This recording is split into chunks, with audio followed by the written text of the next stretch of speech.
osmon, ko'k suv va cheksiz ummon bo'ylab yuryapmiz. Ya'ni sayohatimizning asosiy maqsadi bugun adrenalinga boy bo'lgan, bir payt o'zida ham qo'rquv, ham har xil chiroyli hissiyotlarni olib keluvchi akulalar bilan suzish va men sizlar bilan Said Bobur.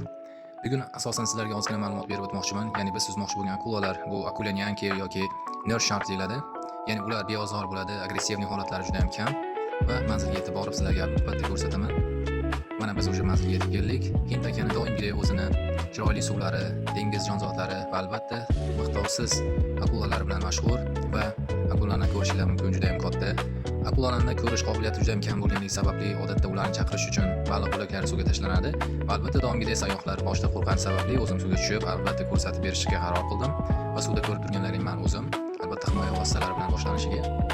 Eng asosiy bu tripda muhim rol o'ynaydigan bu operator hisoblanadi. Sabab har bir operator har qanday holatda siz bilan bo'ladi va bu turdagi sayohatlarda juda ham muhim bo'lgan qoidalardan biri, ya'ni bitta xato juda ham qimmatga tushishi mumkin bo'lgan qoidalardan biri, hech qachon qo'lni cho'zib suzmaslik kerak, doimo qo'l bir-biriga yopishgan holatda turishi kerak. Shuning uchun operatorimizga bir respekt berib qo'yasizlar.